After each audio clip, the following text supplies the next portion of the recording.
नमस्कार, मैं आपका दोसार कॉमर्स क्लासेस में फिर से स्वागत करती हूँ। तो लास्ट क्लास में जैसे कि हमने देखा था मीनिंग ऑफ अकाउंटिंग, और जो मीनिंग ऑफ अकाउंटिंग हमने पढ़ा था उसमें हमने कैरेक्टरिस्टिक और प्रोसेस ऑफ अकाउंटिंग एडवांटेजेस भी कवर कर लिया था। आज हम जानेंगे बुक कीपिंग और अकाउंटिंग के बीच में डिफरेंस क्या है, क्योंकि जो बुक कीपिंग और अकाउंटिंग की डेफिनेशन है वो बहुत ही इंपॉर्टेंट है और वो हमारे एग्जाम पर्सपेक्टिव से बहुत ही इंपॉर्टेंट क्वेश्चन है। हमारे इसमें क्वेश्चंस भी पूछा जाता है कि बुक कीपिंग में कौन कौन से स्टेप आते हैं अकाउंटिंग के, और अकाउंटिंग में हमारे कौन से स्टेप आते हैं। तो अगर मैं बुक कीपिंग की बात करूं तो बुक कीपिंग क्या है, मेरा प्राइमरी स्टेज है, मतलब कि पहले मेरे बुक कीपिंग होता है, फिर सेकेंडरी लेवल पर मेरा क्या होता है, अकाउंटिंग होती है।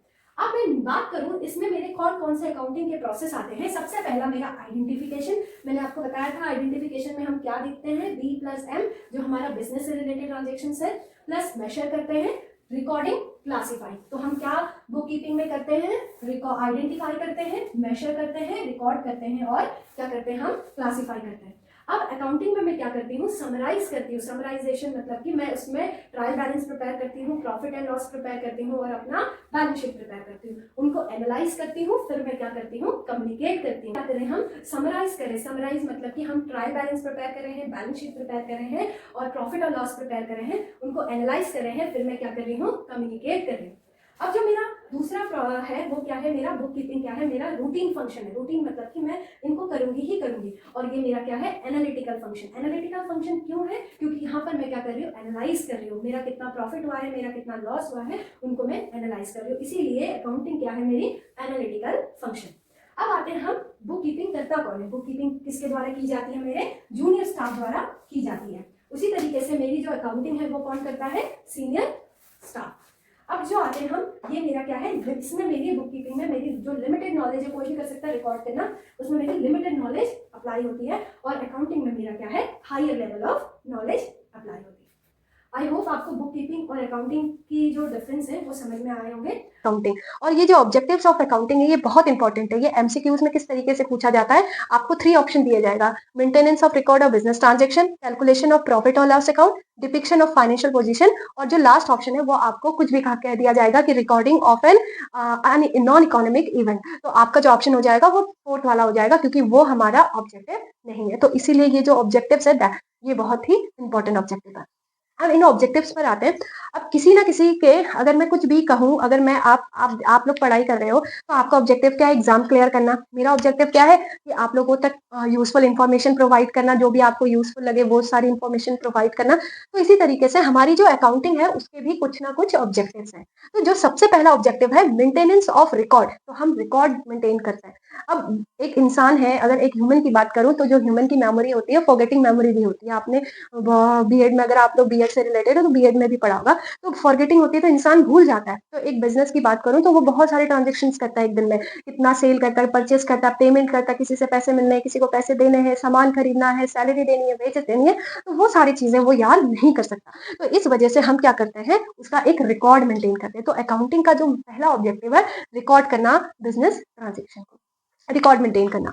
अब हमने रिकॉर्ड मेंटेन कर दिया। अब जो सेकंड ऑब्जेक्टिव है इसका वो क्या है, कि कंपनी का बताना कि हमारे इस ईयर में कितना प्रॉफिट हुआ है, कितना लॉस हुआ है। अगर लॉस हुआ है तो किस रीजन से लॉस हुआ है, हमने कहाँ पर ज्यादा पैसा इन्वेस्ट कर दिया, हमें कहाँ से पैसा नहीं मिला है, और हमने कितना सेल करना चाहिए, हमने कितना परचेस करना चाहिए। तो उससे वो किससे पता लगेगा, जब हम एक स्टेटमेंट बनाएंगे, प्रॉफिट और लॉस स्टेटमेंट। तो जब मैं प्रॉफिट और लॉस स्टेटमेंट बनाऊंगी तभी मुझे पता लगेगा कि मेरी कंपनी कितने पानी में है और कितने पानी में है और कितने नीचे है पानी से।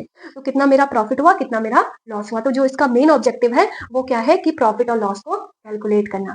अब जो मेरा तीसरा ऑब्जेक्टिव है वो क्या है, फाइनेंशियल पोजीशन बताना। तो बहुत इंपॉर्टेंट ऑब्जेक्टिव है, क्योंकि अगर मैंने अपने कंपनी की फाइनेंशियल पोजीशन नहीं बताई तो जो बाहर के यूजर्स हैं, जब वो शेयर होल्डर्स हैं, वो मेरी कंपनी में इन्वेस्ट ही नहीं करेंगे।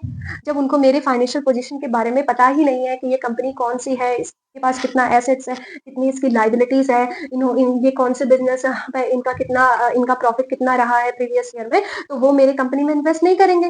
तो इसीलिए इसका क्या एक ऑब्जेक्टिव है कि ये फाइनेंशियल पोजीशन बताता है। और अगर चाहे वो इंटरनल यूजर हो कंपनी के, चाहे वो बाहर के यूजर्स हैं, दोनों के लिए ही फाइनेंशियल पोजीशन जानना बहुत इंपॉर्टेंट होता है। तीसरा क्या है, कि इंफॉर्मेशन प्रोवाइड करना। अब किस तरीके की इंफॉर्मेशन प्रोवाइड करना, अकाउंटिंग इंफॉर्मेशन प्रोवाइड करना उसके यूजर्स को। यूजर्स कौन होते हैं हमारे, जो कंपनी की कंपनी के स्टेटमेंट को यूज करता है। कुछ हमारे इंटरनल यूजर्स होते हैं, मैंने जैसे आपको अभी बताया था, और कुछ हमारे एक्सटर्नल यूजर्स होते हैं। अगर मैं कंपनी के इंटरनल यूजर्स की बात करूं तो मेरे कौन होते हैं internal users? Worker, management, board of director, उसके employ, they all are internal. और एक्सटर्नल यूजर्स कौन होते हैं? हमारे गवर्नमेंट, शेयर होल्डर्स। अगर हमारी कंपनी ज्यादा प्रॉफिट पे आ रही है तो गवर्नमेंट क्या करेगी? टैक्स टैक्स लेगी हमसे ज्यादा। शेयर होल्डर्स, अगर हमारी कंपनी ज्यादा प्रॉफिट कमा रही है तो शेयर होल्डर्स उस पर इन्वेस्ट करेंगे। तो इसीलिए उनको इन्फॉर्मेशन प्रोवाइड करना भी हमारा एक लक्ष्य है। तो मैंने जैसे आपको बताया कौन कौन से ऑब्जेक्टिव है। सबसे पहला ऑब्जेक्टिव अगर मैं बताऊं तो ये क्या करता है? रिकॉर्ड मेंटेन करता है बिजनेस ट्रांजेक्शन का। इसका मेन ऑब्जेक्टिव क्या है? कि रिकॉर्ड मेंटेन करना। दूसरा ऑब्जेक्टिव क्या है इसका? प्रॉफिट और लॉस कैलकुलेट करना। और तीसरा ऑब्जेक्टिव क्या है? फाइनेंशियल पोजीशन बताना कि कंपनी की फाइनेंशियल पोजीशन क्या है। और चौथा ऑब्जेक्टिव क्या है? इंफॉर्मेशन प्रोवाइड करना। इसको इंफॉर्मेशन प्रोवाइड करना यूजर्स को, जो उसके क्या है? इंटरनल यूजर्स और एक्सटर्नल यूजर्स। तो आई होप आपको मीनिंग और ऑब्जेक्टिव समझ में आया होगा।